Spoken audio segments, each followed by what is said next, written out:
Aux États-Unis, depuis le 19 avril, près de 2000 enfants ont été séparés de leurs parents alors qu'ils avaient franchi illégalement la frontière américaine. Incarcérés, les adultes ont été forcés de vivre séparés de leurs enfants qui ont été placés en centre de rétention, comme ici à Brownsville, dans le sud du Texas.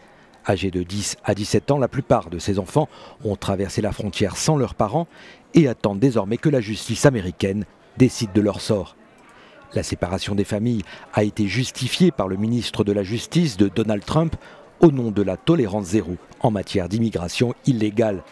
Ces séparations ont suscité un tollé aux États-Unis.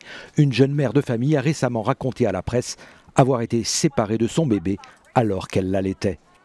Depuis, les manifestations se multiplient pour dénoncer les méthodes de l'administration américaine. En moyenne, les enfants isolés restent une cinquantaine de jours dans le centre de Brownsville. Beaucoup essayent de s'enfuir et certains auraient même déjà tenté de se suicider, selon un éducateur interrogé par le Los Angeles Times.